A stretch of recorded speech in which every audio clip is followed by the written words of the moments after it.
Hey, it's Guy Raz here, and this is The Great Creators, where I have conversations about creativity with some of the most celebrated artists, actors, and performers of our time. And on the show today, Giovanni Ribisi, an actor who's pretty much done it all. From memorable roles in films like Saving Private Ryan, Avatar, and Friends, to a leading role in the TV show Sneaky Pete. He even built and sold a visual effects company. We talk all about it today, plus his work as a cinematographer on his new film, Strange Darling.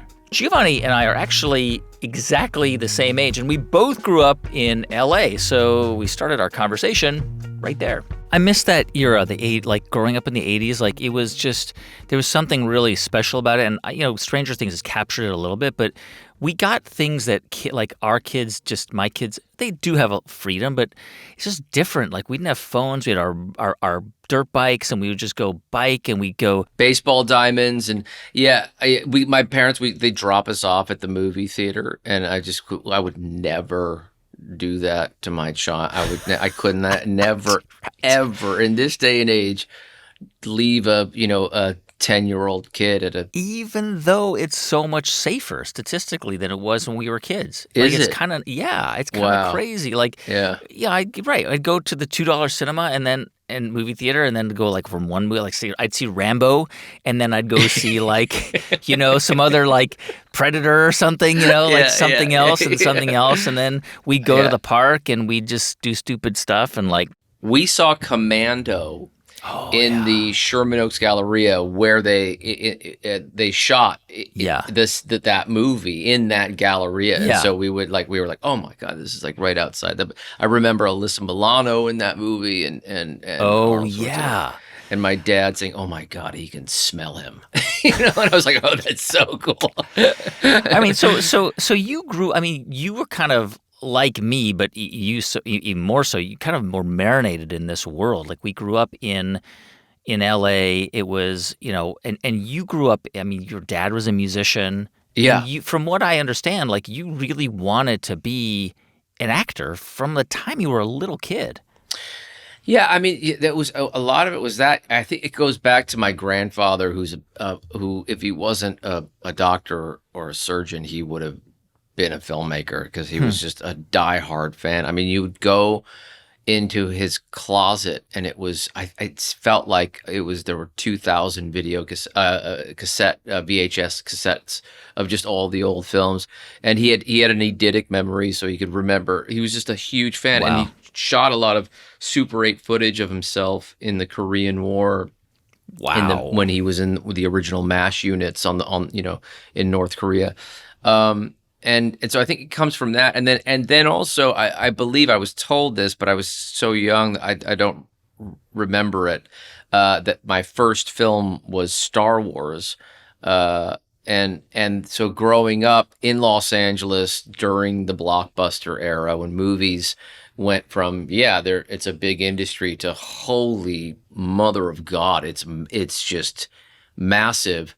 And the potential, I think we just kind of got swept up in that. And so it was a combination of those two things. And then also a friend of ours down the street, because in the 80s, it started to become a thing in Los Angeles where you kind of couldn't avoid. I mean, you could be in Northridge, you could be in Santa Clarita, and you'd walk by somebody who's preparing for an audition. Yes. You know what I mean? And so there's a part of me that wonders how I could have avoided it. And I always, I wanted to be an actor. I think since the age of 4, my mother was saying I was talking about it.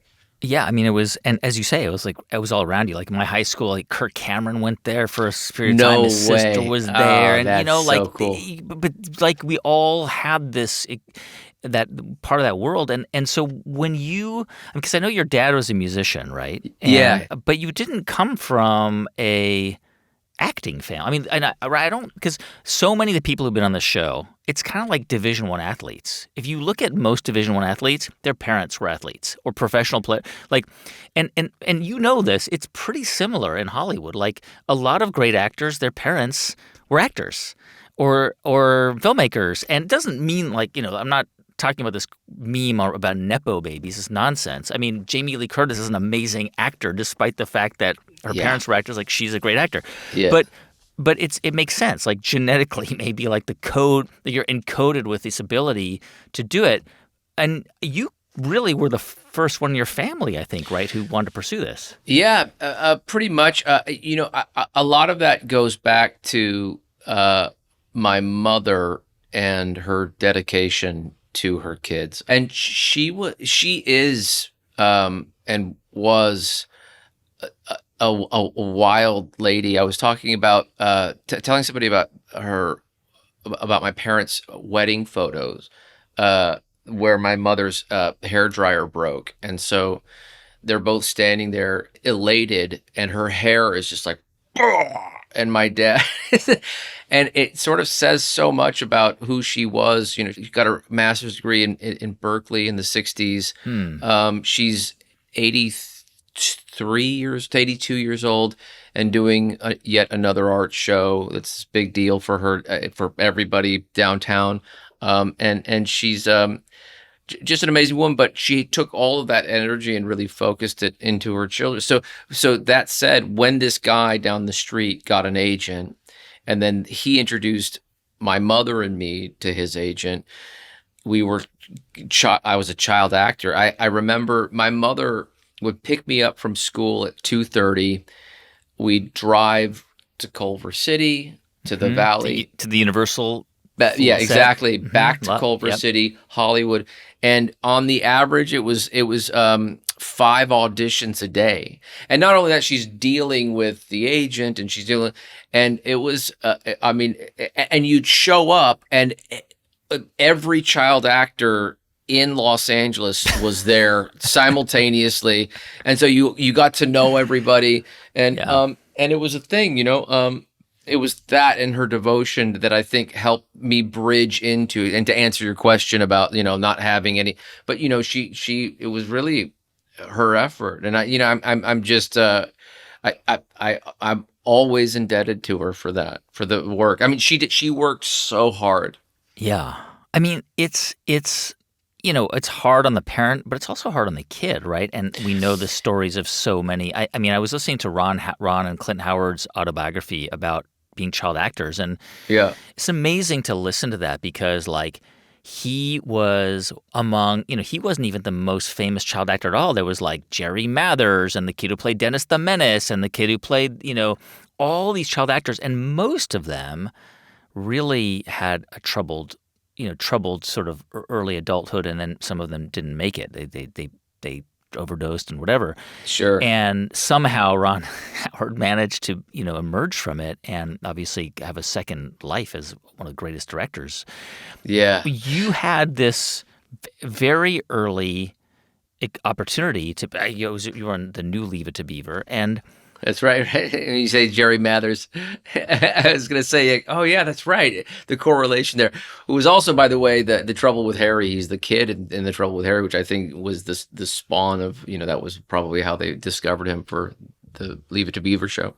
How was it? I mean, for you, to have this like early experience, exciting, you're on this show, but then you're kind of like on a hamster wheel in a sense, right? You're in this.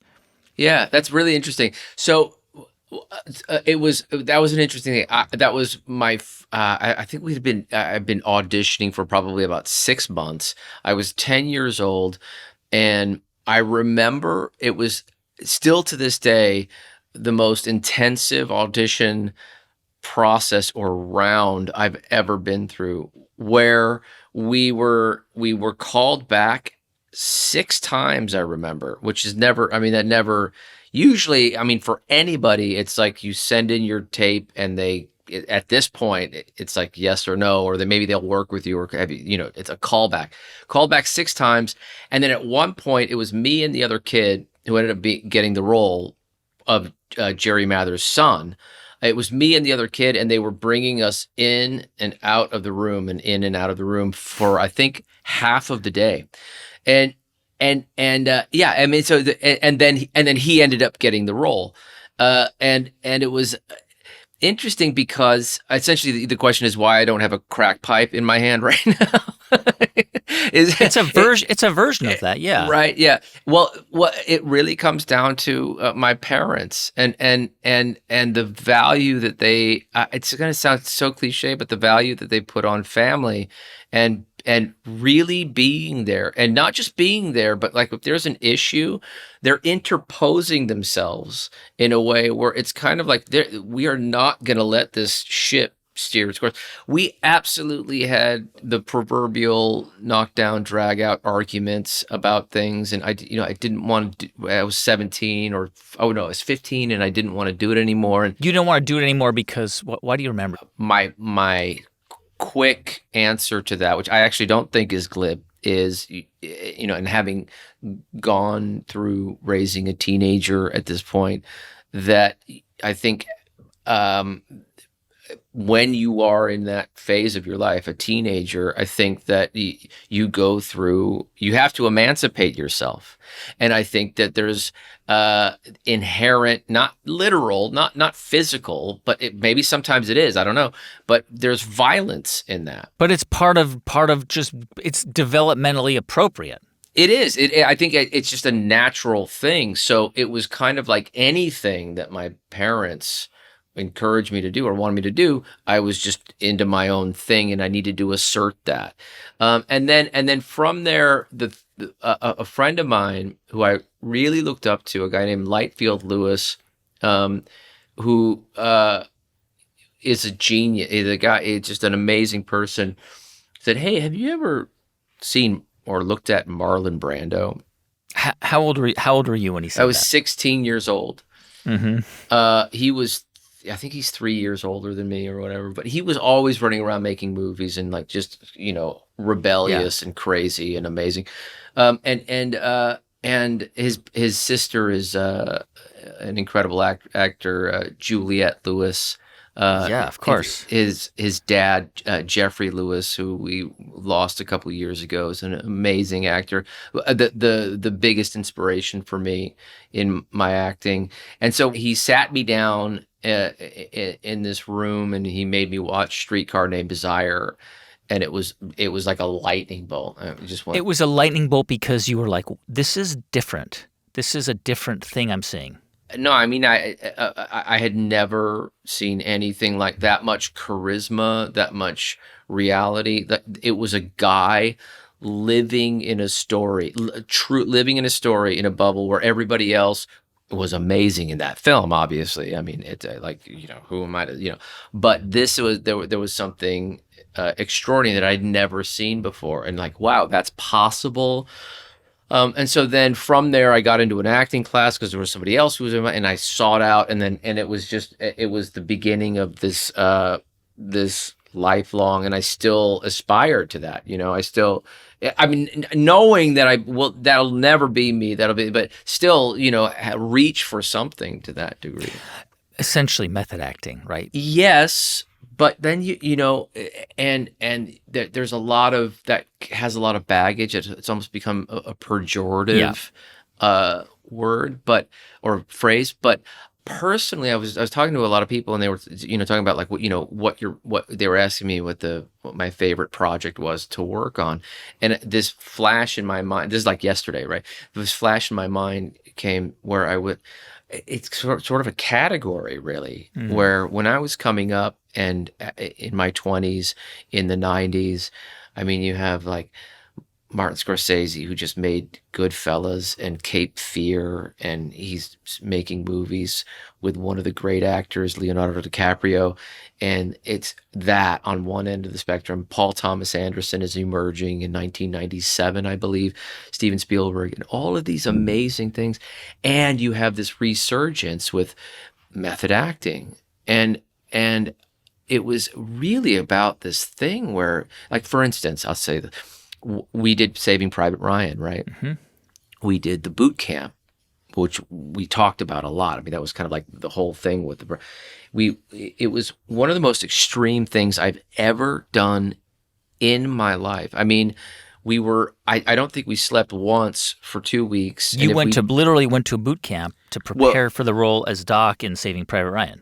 Right. And so but I mean, we were sleeping in mud in these tents, these With a canvas whole tents. cast, with Matt Damon and everybody. Matt wasn't there. They wanted to specifically not have him develop a relationship with the rest Right. of the cast, but it was Tom Hanks and Vin Diesel and Barry Wow. Pepper, Adam Goldberg, Jeremy Davies, who's extraordinary. So you guys had to, and you were actually calling each other by your characters' names, right? That's right. That's right. You know that. Yeah, yeah. So that and so there when you don't sleep for 5 days, that starts to really sort of have an effect on your head, you know. And it was extreme. We were doing 10-mile hikes with 40 pounds of rucksack on our back. Our fingers were bleeding. We were eating food that had saltpeter in it, which looked like wet cat food. That was breakfast, lunch, and dinner. The MR3s, and you know, I'm not complaining about it. I'm saying in contrast to what actors usually do nowadays for preparation. You know, this was the nature of the 90s. It was showing up to live in something, to push yourself Yeah. to an extreme, and maybe sometimes it was too much, whatever. And I'm not trying to say, I think, you know, there are definitely extraordinary actors today, but now I just don't know. I think you'd get in trouble if you did something like that. I think it's because the pendulum swings, right? But I Yeah. think what you're describing, and I think the pendulum will kind of start to swing back a little bit in that direction, because what you're talking about is it is extreme, right? Like Marlon Brando on, you know, you're hearing the stories about him on set of The Godfather, but there are examples that we hear from time to time, like Jim Carrey on, Man on the Moon, right? That he Yeah. literally was Andy Kaufman the whole time, and there's a documentary about it. Or even like Ray Fiennes as a Nazi commandant, you know, like apparently on the set of Schindler's List, like he was that character. Yeah. And there's something to be said about it, because as somebody who views the final product, you see that. I mean, you talk about Marlon Brando, and something was triggered in your mind, and that's for a reason, because even though he was a tremendously difficult person and his personal life was, you know, very complicated, as an artist, he's almost peerless, right, to this day. Oh, unequivocally. I mean, to me, you know, I'll say this. Yeah, peerless. But then there's also as I've gotten older, I've learned to appreciate other performers just as much, and just to recognize that it's almost like it's like abstract painting versus classical. So for something that you would watch that was electric and unpredictable and charismatic, and you're just sort of glued, and you're also as close to an experience that the protagonist or the hero might be going through from a vicarious, you know, standpoint. But then you get into like, I've been on a big Laurence Olivier kick, and you watch something like Tony Richardson's The Entertainer, and you almost go like, oh, that's Laurence Olivier, but then you switch over to, you know, Richard III, and it's completely different, and it's a completely different person, and there's a technical thing that he has that I don't know if I saw in Marlon Brando. You know what I mean? I shouldn't say that, it's sacrilege or whatever. No, but yeah, but you know, yeah. who am I to, you know? But what I'm saying is like, it's really extraordinary. So yeah. But for me, and I think for too long, I was into Marlon Brando and almost in a mimetic way, right? Like imitation, you know, and yeah, and what's interesting is that we're talking about this, right, in the context, and I just finished doing a movie where I was the cinematographer, and I didn't act in the movie, right? I look at myself and I go, you know, you use the word sort of treadmill, Hamster wheel. And you're right, you nailed it, because I was, you know, I started being an actor was really a 9-year-old or even a 4-year-old decision, and it was an aspirational reaching towards an iconic sort of thing, where when you're doing that and and something that's moving you, even as a 9-year-old, it becomes an obligation. And you're going to school, and your schoolmates are the camera department, and you know what I mean. It's a different thing. Uh, um, I think I was probably 15 years ago. I had a visual effects company, and my partners and I, we grew it, and we ended up having a success, and we sold the company. And I had a moment where I was able to step back and go, well, who am I? Really, and don't get me wrong, I will always love acting. I am an actor forever, but there was something that drew me towards this thing that I couldn't even answer to. I couldn't even disagree with it. I was able to do it, and so I did it. And I started shooting and working professionally as a cinematographer, sort of keeping it in the background. And then of course, when I met JT, and he was sending me projects and things, he sent me Strange Darling, and within 15 minutes I was begging to be a part of it. We'll talk more about that film in a bit. One of the things that I think is really, maybe remarkable is maybe not the right word, but really interesting about your career is how consistent it's been, right? It's a really, you're in a really, really, I mean, it's the most fickle industry. Like, you're hot one day and you're not hot. And you've been consistently, I mean, it's amazing, because I think people listening to this and will realize, like, you're in so many films that people have seen. Oh my and gosh. You play roles. And what I think is really interesting is, when you really kind of broke into films, right, in the mid 90s, it seems like you really just wanted to work with great people. Like, you would work with Sofia Coppola and Richard Linklater and David Lynch and Kieslowski. I mean, amazing. You were. I mean, he died, I guess, right when that project. But I mean, but his writing partner was there. Yeah. And Kate Blanchett was on that film. But you, I think, one of your first roles, you begged the director to be in that film in SubUrbia, that you just wanted to be in that film. So it was Richard Linklater. Yeah. You wanted to be, and it's just such a cool story, because you just don't hear about people saying, I'm going to fly out to New York. Like, I want to be in this film so bad. Not because I want to be famous, not because I want to make money. I just want to be around you and these people. Well, I'll say 3 things. Juliette Lewis, because my family knew her family, and we all kind of grew up together. She had said to me, I always have to convince them to hire me. Huh. And I went, oh, right. I guess that kind of makes sense, And then my acting teacher, a guy named Milton Katsalis, who I was with for 12 years and was my mentor, and that was another family for me.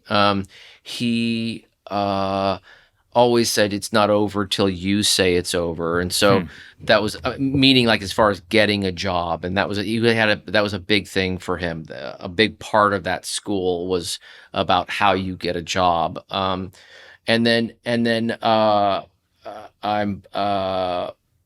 blanking on what the third thing was. It was a joke. It was kind of funny. Anyway, so yeah, I remember what happened was I went in. My sister had already worked with Richard Linklater in Dazed and Confused, and so my family. This is your sister Marissa, right? Yeah. She's actually my twin sister, and she was the redhead in Dazed and Confused. Yep. And so, yeah, I somehow convinced them to let me come in again and read. I was reading for another role because you didn't get the part initially, right? Yeah, sorry, yeah. So they said no, and I convinced them to let me read again. But they said the only issue is that we're in New York. So what are you going to do? And this wasn't iPhones. This wasn't like sending. I don't even think we were sending tapes in at that point. Yeah. And so I said I'll fly myself out there, and so I took the last $700 I had in my bank account and borrowed the other $130 from my mother, which was an $830 plane ticket. And they sent me the sides with a messenger. It was a 4-page monologue for another character. And so I was reading the next day. I had to be there at 9:00. I got on the red-eye flight. I memorized. I was literally pacing the aisle of the airplane in coach, reciting to the airplane. And at one point, a guy, this is like the red eye, right? At one point, the guy looks up at me and he gives me a note. And he helps me. I said, "Oh, thank you." As I was pacing down the aisle, he said, "Maybe if you tried it like this," and that he didn't say anything else. And so I was up for 24 hours straight, and I showed up. And at a certain point, I think I was so beat down that I just didn't care. I took the subway. I remember Norman Reedus, I think, was also reading for it. And so we saw each other. We were sitting across from each other on the subway. And we went in, and it was a similar thing. He goes in, and I go in, and he goes in. And I think the scene called for me dropping my pants and him standing up and showing his naked body to the world. And I went in and I actually did that in the audition, which again, you get in trouble for these days. And I don't know if Norman Reedus did that. And so I think that's why I got the part. And that's my theory. It's a great story. And by the way, that film at the time did not, it was a Linklater film that got kind of, some tough reviews, but it's been reconsidered in recent years, and it's been kind of reevaluated in context of all the things he's done. I'm going back to this idea of just consistency, right? Of and really building a career around, doing and working with. How did you think about building? How have you thought about building your career as an actor? Part of it is you've got to get a paycheck, right? It's a living you're trying to make. But was part of it really fighting to be in certain, because I think you did a version of this on a film, this Kieslowski, a film that he co-written with Cate Blanchett, that you really, you flew out to Turin, you really wanted to work on that film. Yeah, that was another movie. That was honestly a shift for me, that movie. Because I did a similar thing, and at the time I was working, and we were promoting Gone in 60 Seconds, and there was another. I had just finished, I believe, The Gift, working with. So I shot Gone in 60 Seconds, and then Kate and I worked with Sam Raimi on The Gift. The Gift, yeah. And there was anyways, there's another part of that, but I was in Greece, and I with my mother, and we were doing the press junket for Gone in 60 Seconds, and my preoccupation was trying to convince Tom Tykwer to let me be involved in the movie Heaven, which was Krzysztof Kieslowski, and I was such a massive. He had co-written. For people who don't know, but many people do. Obviously, Three Colors, red, white, blue, amazing. And the Decalogue. The Decalogue, right? Yeah. So you wanted to work with this on something that this guy was part of. Yeah, this was pure cinema, and also, when you understand the heritage of filmmaking in Poland and where that comes from, and the school that they have there, the Wojciech school, and all of that, it's just unbelievable. It's like the Decalogue, I think, is one of my favorite things ever filmed. It's incredible.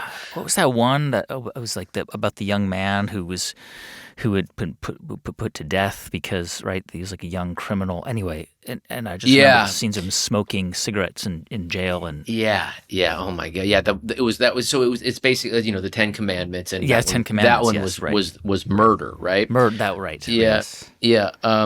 And so I remember I told my mother, I said, I'm gonna go and be a stalker, and I'm going to go to Turin, because I know that they're in Turin. I don't know where they are, but I'm going to go, and I'm just going to do that. And you're going to go back to Los Angeles. Is that okay? Yes. And Cate Blanchett had already been cast? She had already been cast, yeah. Okay. But she wasn't there. I just know that they were doing prep. And Tom Tykwer, the director, was there. Yes, he was. So I went there, and I thought, well, two things. I can first sort of because like no was just like not an option for me. The first thing I'm going to do is do a little research with the carabinieri, which was the the job that my character was. I was a carabinieri, the police in Italy. Italy, yep. And I can also figure out, show up, but also try to be as charming and as non-stalkerly as I can with the director.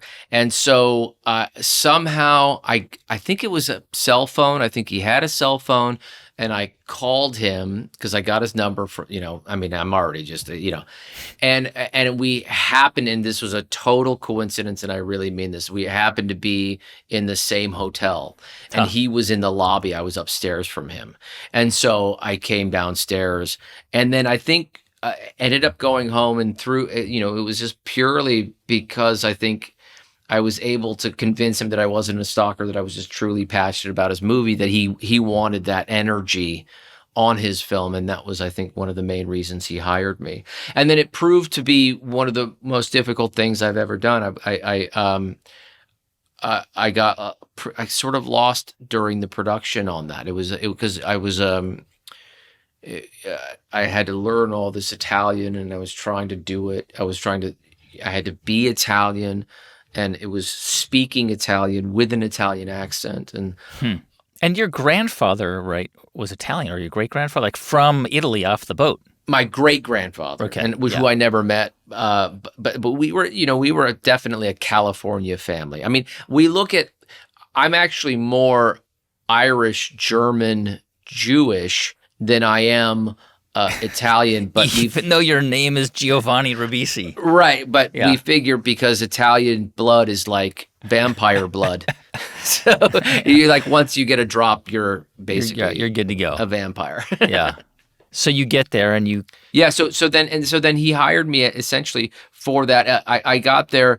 I had, I think I don't remember how much time, but I didn't really. I remember being in a hotel room for this is a lot of information, for I think 7 days straight, falling asleep saying the dialogue and waking up saying the dialogue.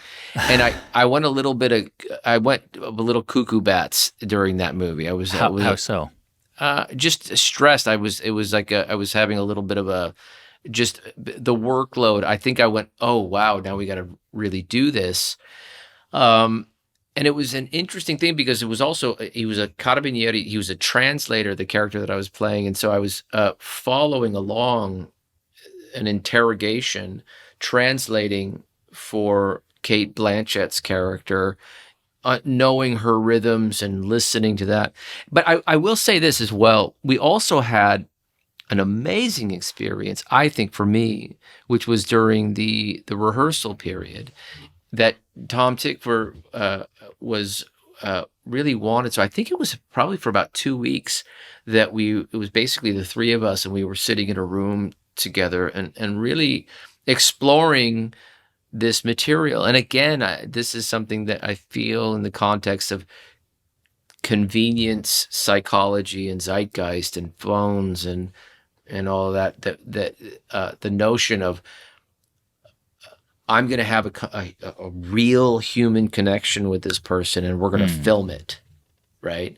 Was is sort of a bit lost on me nowadays.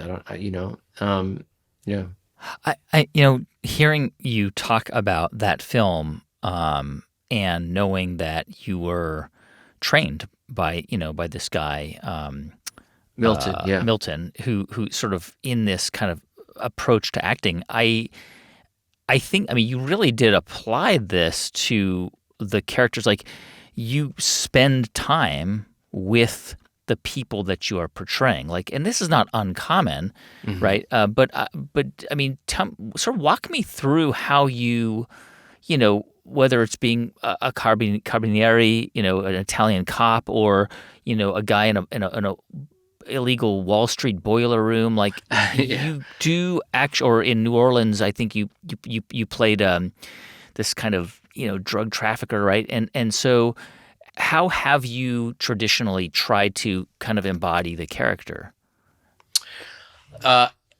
everything is different because you look at even the some of the films that you named there, and from a drug trafficker to a carabinieri, you couldn't have something more opposing, or some usually if a carabinieri is doing what they're supposed to be doing, so it becomes this complete this different approach every time, which I love.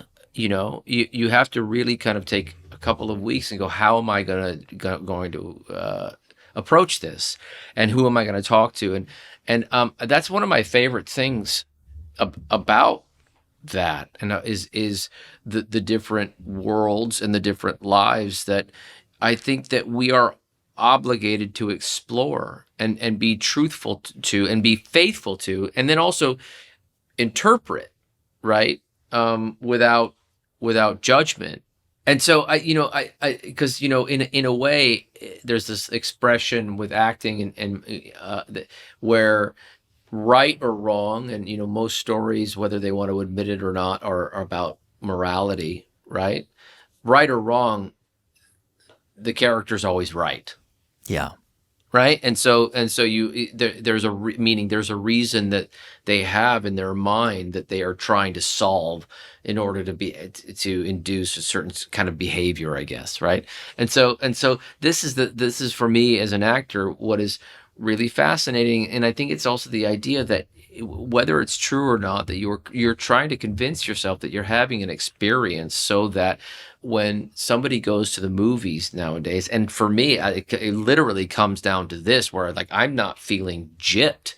Like I want you to rattle and shake my world. We went and saw a movie the other day, and a good friend of mine, I was with him, and he said, yeah, the movie was good. And I was like, yeah, it was good. He was like, but I just want something that's great. Like, when are we going to see something like this? It's really rare. Yeah. You know what I mean? Like, and you have these moments in these periods, and where there's a movement towards that, where people, again, in this, the 70s were also an echo of what they were developing in the 40s and 50s with the method and the acting in the studio, the actor's studio.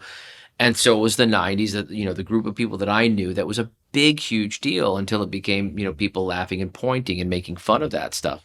But I really appreciate that sort of devotion, because at the end of the day, like, what, you look around and you go like, well, what else is there, Yeah. It's sort of going back to this idea of really having a consistently successful career, right? And I mean, one of the things that you got, and from what I understand, this was not a great period in your life, but I mean, one of the things that you just, because of circumstance, became best known for was as a character on Friends, because it was the biggest sitcom in the world. Yeah, it was interesting. That was an interesting experience, because I had known the producers from another show that we did, and we did a pilot together that didn't end up going, and it was concurrent with Friends, right? And they wanted me to come on to the show, and I was already sort of focused on doing movies at the time. So my experience with Friends is, hey, we need you to come down. Well, so I'm working on this other thing. Yeah, but we've worked it out where we can squeeze you in on Friday. You were Phoebe's brother. Yeah, Friends. Phoebe's brother. Yeah, Frank okay. Jr. And so then I would, for all of the episodes that I did, I think except for one, I would show up. They would put a script in front of me. I would look at it, lift my head, and go on and do it. You would just look for the first. It was basically you had to memorize it on. Yeah, which was that was tough, because you want to try to work on something or do it. You're like, oh, I don't know what I'm doing here, and then it would be like, okay, that was it. That's good. See you later, and then I would leave and go back to the other job that I was doing, and so my recollection is essentially zilch. I don't, and it's incredible when you are a part of something that's on that's big, because you get people who come up to you on the street and will quote lines. They'll just start saying your dialogue, and you're like, well, I don't remember. What are you saying to me?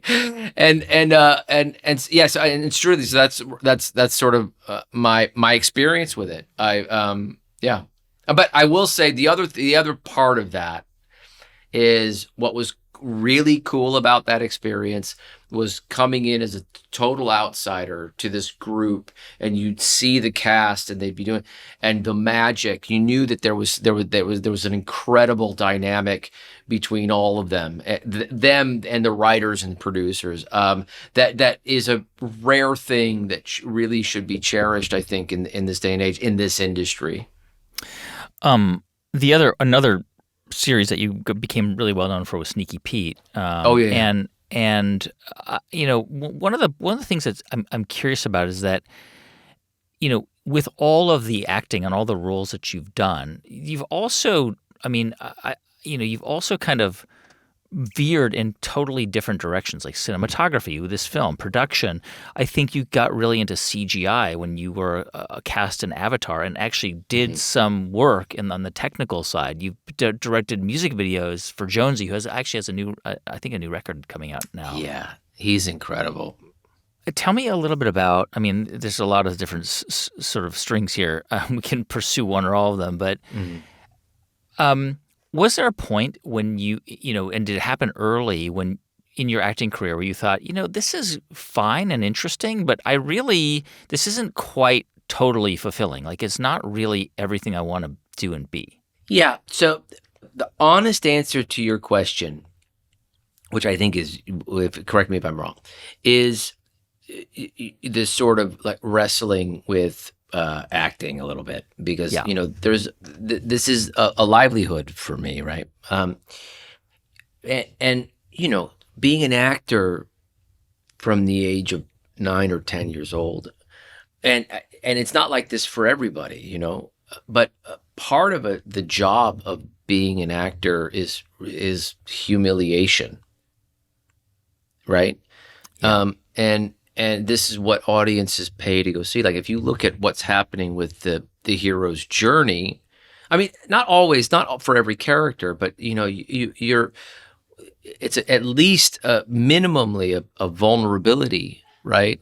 Yeah. If you look at again, Joseph Campbell, the hero's journey, a lot of that there is the dark night of the soul, the crucible, right? The crucible, and oftentimes that's a literal thing where set life and being going through an experience and trying to do that as like for me, having a severe trauma happen with a character, or with on a yearly, monthly basis. If you look at some of the stuff in Sneaky Pete, for instance, which is one of the things that I didn't know this, and it was a conversation that I had with somebody, but my life, I had taken for granted that was just like a normal thing in somebody's life, where they would go through a severe trauma like that, or something that would be in the nature of a hero's journey, right? And you step back and you step into other jobs and you start wearing other hats. And you go, my God, this person isn't hanging off at the edge of a cliff, metaphorically or literally, in their life, every 6 months or however, whatever that calls. So there's a certain sort of thing. There's another writer, I think it was William Goldman, who said you send the character up the tree and you throw rocks at them. And that's basically what writing is, right? And so this is part of that. And I so as much as I love acting, as much as I think part of my interest in other things was sort of spurred from going, well, what else is there? And that's only a part of it, because really with cinematography, this is an obsession of mine. I'm utterly fascinated with what a camera does and the image, So if I'm reading between the lines, right? Because if somebody was just kind of assess your career on paper, they would say, "Wow, what a schizophrenic." Well, no, they say what incredible consistency. Every year he was in 2 or 3 films or TV productions, and just has had this consistent, successful career. And yet it sounds like, and again, I think this is very normal and natural for anybody who's performing at a high level to experience, but it sounds like you have had crucible moments where maybe you thought, I suck, or maybe I'm not my God, great, yeah. or maybe I'm not like, I don't know, maybe I don't know, I can't I don't know, but people don't perceive me to be this or that, or I don't know. I mean, because especially it's such a myopic world. You're around people Oh, who you've known for a long time. You see their careers go in different directions, and it can be, I mean, I experience it in my world too. Everybody does in their worlds, where there's yeah. just feeling like, well, this person's doing that, and what am I doing? And An average job isn't being viewed by potentially thousands of people right. or millions of people, and scrutinized as well by that volume. You know what I'm saying? Yeah, no, I know what you're saying. Yeah, but in your line of work, it's constantly criticized and taken apart and observed, and Yeah, and what's interesting is that you also become dependent on, this does become a livelihood. So it's that. But I don't know. I guess it really is this thing of just trying to be committed, and to get to what you're saying about a consistency in any sort of line of work. Um, you know, uh, there's also this notion of wanting to demonstrate to people, because I don't take it for granted, um, that I want to be a team player. mm, Making movies is a communal art form, and the producers and directors and cinematographers, and they're all just as nervous and have their concerns just as much as an actor, or maybe not that much, because actors can sometimes be neurotic and what. But there's everybody's hoping for a success or something that's effective in what they're doing, and creative. And I think that it's important for me to want to demonstrate and show that I want to be supportive. If I've mm, decided to do something, it is my responsibility, and it's not from this uh, a perspective where you are entitled, or where suddenly employees. Bosses are working for their employees, if you know what I mean. yeah. And there's ramifications if it's not, and I guess there's a certain sort of, I guess I don't know if that makes any sense, if that answers to something. It does. I'm curious when it. Do you remember a point in your life or career where you felt like I feel like I'm starting to master this thing that I do? Wow. No, no, not at all. This is one of this is a positive thing, though. Hmm. Uh, I got nervous recently, and I had to go do something. I called my dad, and he said, "Yeah, but isn't that the best feeling in the world? Don't you want that?" And because it wasn't old hat for me, and I'm talking like sometimes terror, like I don't know if I can go do this. Mm. Self-doubt, which is really healthy. It's healthy, but it can also be a massive obstacle. Yeah, Yeah. it could be, yeah, exactly. I think because each role is different, and each character, and each experience, it becomes like you have to reinvent your life again. And so how could that ever get boring? Yeah, and also, this is a great thing, and I'll talk about Milton Gonzalez for a second, who Mm. worked under Elia Kazan for a long Wow. time, part Mm. of the whole like actor studio thing. And Elia Kazan said 85% of directing is attitude, and the rest is talent. And what he meant by that, for me personally, is like, wow, I mean, it's in the most Sicilian farmer idea of it, is like your attitude. Are you going to walk into this room being shitty, or are you are you gonna try to look at something in a way of like no matter how you feel, no matter where you're coming from, it's time to like show up. Yeah. Yeah. So how do you, I mean, if you, which I think is really healthy, actually, to experience self-doubt, but you have a lot of experience. You have been doing A a, lot a of self-doubt. you have a lot of experience doing this work as an actor since you were 6 or 7, and here you are, in your approaching your 50th year, and I only ask this. I mean, I ask this in part because I think about this a lot as I approach 50, which is there are definitely days where I have self doubt, and definitely days where I think I suck at what I do, but I also on another level, feel a certain sense of mastery that I Sure. have. Confidence. I can come to the table. I can come to an interview with anybody, a Nobel laureate or a president or an actor, and have a competent and hopefully interesting enough conversation. But there are still moments of self-doubt. And I think this, for me, really started happening in the last 5 years, where I was like, I've been doing this for 25 years. Yeah. I'm allowed to feel like I'm pretty good at what I do. And that's why I was asking the question about you and about whether there was a moment where you started to say, I'm pretty good at what I do. I don't think I've ever had somebody ask me that honestly and have me reflect on it. And there's a lot that I'm sort of thinking about even right now, because I think there was a moment where I did have that, and then I went off and did something Yeah. and got hammered by the critics. And then I thought, well, maybe I was feeling a little too confident at that, or or I wasn't, it wasn't like I was resting on my laurels either on it. I think there was just something that sort of I felt put me in my place. I will say though, when it comes to cinematography, I feel a lot more confident with that than I do with my acting. Yeah. Oddly enough, yeah. And now you've got this.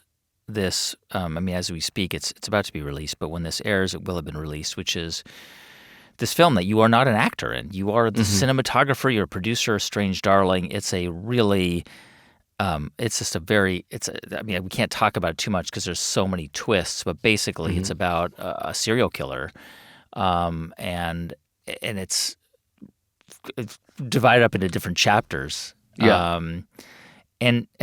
So tell me about how you So how that you was got involved. Yeah. Yeah. So I've been working on and trying to exercise and learn the craft of cinematography really for 20 years, but doing it professionally for 15 years.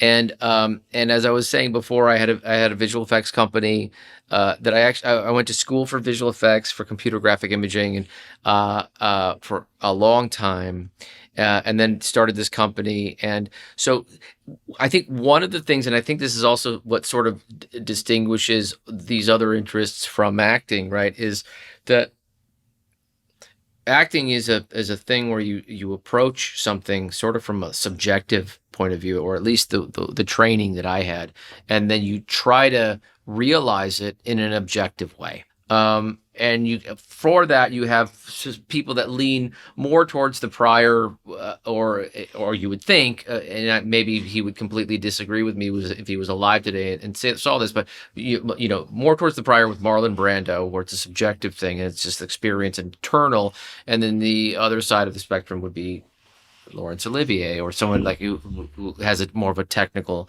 interest in it or focus. Cinematography is the inversion of that, right? Where you are looking at something objectively and you were trying to make it have a subjective experience for somebody, and you have a set amount of tools to do that at this point. And this is something that, as far as like getting out of your head and being able to go, okay, so this is a tremendous relief for me. And it's fun. And it's something that I can, again, objectively evaluate, which I don't think it needs explanation, right? And so for that, and also just my fascination with dare I say, cinema, filmmaking, and all, I was at the Criterion collection closet yesterday, and it was just like incredible to see all these movies and all these voices in this closet that was like just the range of this. It's like this universe in this 5 by 3 foot space. And so, yeah, I think that's it. I think that I definitely am going to shoot more movies, and that also leads me into writing and directing.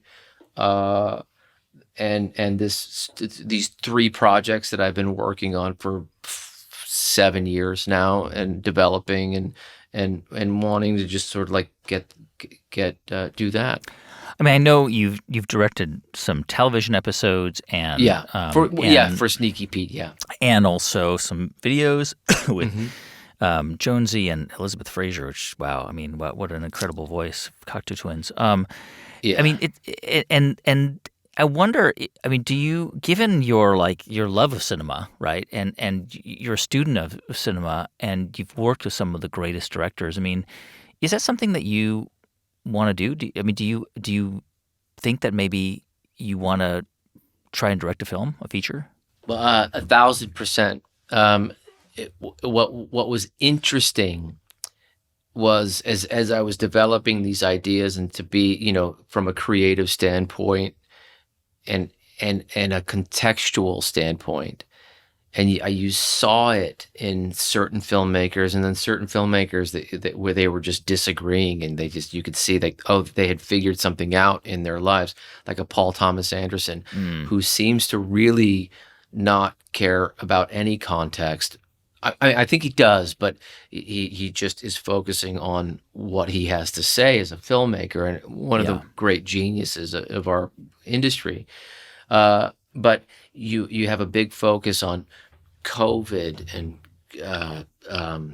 what is the strikes that were happening, and nobody's going to the movies anymore, and the streaming services, and the language of movies, and then also we're not going to hire you unless you are checking off these boxes, with the language. The whole thing started to change, and it was there was definitely in the last 3 years of like, wait a minute, is this what I signed up for? I mean, even digital cameras, for instance, where, wait a minute, there's not a choice here. Like you're saying I have to shoot digital. Like all of that became something that, a lot of noise based, basically. And then you're also looking at, reels and reams and just acres of content issuing from all these streaming services that are competing with each other, where you go, what else is there to say now that might have an original tone to it, and so a lot of that, it was a different thing than 20 years ago. And I think that I guess at a certain point you have to recognize that that is an excuse, but also I think that that you just have to sort of like work harder. I do think that you also mentioned something in the beginning, which was sort of like the cyclical idea of something where the pendulum swings. And I think we are swinging back. People are coming back to the movies. I mean, you're having record-breaking box office weekends from what I'm hearing, and celluloid. I think apparently from what I'm hearing, Kodak. There's so much demand for it that they can't even fulfill the demand. Wow. And I think that people are putting their phones down more, and starting to hope. Hopefully, and granted, I say that hypocritically, anyways. So it took me sort of getting through that sort of crisis in a way, zeitgeist, psychological, relative sort of thing. Now I'm very excited about some of these things. I'm also very excited again about working with and supporting a director, on their next as a cinematographer. We've had in the past in the show actors like Andy Garcia and Sigourney Weaver, and who have had incredibly long. I mean, Sigourney Weaver's 74 or 75. She's still working consistently. Andy Garcia in his late 60s, and makes multiple films every year. When you think about, you've got a long life ahead of you. Right? Mm-hmm. I mean, hopefully. I know you say that because you're also turning 50. I know, so my we're God, I hope so. All right, more power to us. I'm doing more. I'm definitely exercising every day now. I know, right? I know. Cutting out sugar and. Can I ask you? What are you doing for exercise? Are you just going to a gym, or are you going what do you do? I do an hour routine every day. Yeah, it sucks. That's amazing. I hate it, but I know I hate it too. So really quickly, I'll just say that, but I mean, I don't know, and I think it's really actually good for creativity and for working and all that stuff, is exercising your body and getting blood flow, because we're so sedentary nowadays, right? Yes. I was doing this little stupid project just because if I'm not working on a movie, I want to shoot, right? So my kids are the guinea pigs, and that's just the way it is. So they know, right? So I had this one massive light stand, and I was hanging my kids from a harness, and these are small kids you have. I know 5-year-olds, yeah, two twins, right? Yeah, and I just thought it would be funny because like I filmed my wife.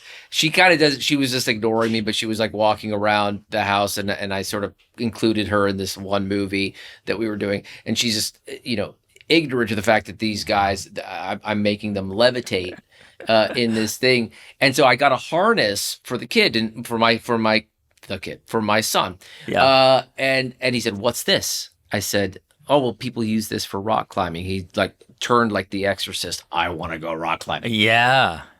So I said, "Okay." So we went down to the gym just to scope it out. I was like, we saw other kids there. They had the auto belay thing. Yep. Right. Yep. And suddenly, after 6 weeks of this, my son and my daughter are scaling 40-foot walls. It's like, and then I try to get up there, and I'm terrified. I go halfway what they do, but the exercise from that is awesome, amazing. Have you ever seen Alex Honnold? I mean, the guy who climbs Half Dome. Yeah, like he is a wire. He's just skin and muscle. I met him personally. He's just skin and muscle. Did you really? He has no body fat. The guy is just the strongest. He's wire whip thin, but he's so strong. This is free solo, right? Free solo, yeah. Exactly. So we go to the gym, and we have this routine. We go to the gym, and then we watch free solo. We put it on because I was like, we saw the movie, and we were like, I was like, that guy's the real Spider-Man, by the way. Yeah. Just to let you know. And so unbelievable. And so what's cool is that my kids and my son, they're really into movies and Tom Cruise, and they really want to make movies, and I just am having fun encouraging that. But this is like something that we're practicing so that we can go make our sort of Tom Cruise movies. He's doing his character research, which is fun. Anyways, No, I mean, it's awesome. And every day, I mean, if I don't do it for one day, I feel it. Like at this point in life, you just can't, you can't just go and eat an In-N-Out burger. Like I can't do that anymore. I can't go and just eat a bunch of like sugar and bread. Like I have changed everything about the way I live because I feel it. That's a hard moment to, what I think is also great is also to have like what you do have with exercise. I think it's great to have one thing that you're disciplined about in your life that you have to do and maintain on a daily basis, on an hourly basis, that you just like at least one thing in your life, because it sort of informs everything else. So anyway, for me, that's my diet. Yeah. Yeah. And by the way, I know this is not a nutrition show, but I wear this, I wear a glucose monitor. I'm not diabetic, but I wear it to monitor my blood sugar. And it's like a babysitter because you can't I won't eat. I mean, I want to eat sugar. I want to eat bread. But then you can see immediately how it spikes your blood sugar. How it spikes. And creates inflammation. So it keeps me honest. I love that. I gotta get. I want to find out what that thing is. I want to get. I'll tell you all about it. With it. Yeah. Before I let you go, I mean, I'm back to this idea of a long career ahead of you. I mean, if you kind of look out and you could sort of say, well, this is where I want to be. I mean, you talk about directing, but also, can you see yourself like in that Andy Garcia vein, like, continuing to act and continuing to do that for 30 more years? Definitively. But I do, 50 is 20 years goes by like that. Like I feel, I'm sure right now the trouble with turning 50 is that you feel like you were just 30 years old, right? And you remember how, and it's a little bit like in my knees, I'm like, oh God, So I there's some things that I need to do that I want to do, and some things that I want to say. And it's not even necessarily about a career as much as it's like I have a movie. It's kind of like a 3-minute project, but I have this idea that I want to do that if it's maybe the last thing I ever do, I'm going to do it. Right? And so I think that's where my head's at more than anything, as opposed to looking 20 years down the line or whatever that is. Yeah. Because, yeah, I mean, I guess the biggest lesson in with turning 50 or being 49, is really about how valuable time is. Yes. And priorities, and really just like compartmentalizing that. Nice. Giovanni Ribisi, thank you so much. Thank you, Guy. Thank you so much. Hey, thanks so much for watching my conversation with Giovanni Ribisi. His new film is called Strange Darling, and it's out now. If you want to see more videos like this one, please subscribe to the channel. We post new conversations every single week. And of course, we're also an audio podcast. You can find The Great Creators on Spotify, Apple, or wherever you listen to podcasts. Just search for The Great Creators. I'm Guy Raz, and you've been watching The Great Creators from Built It Productions. We'll be back right here next week with a new episode. Thanks for watching.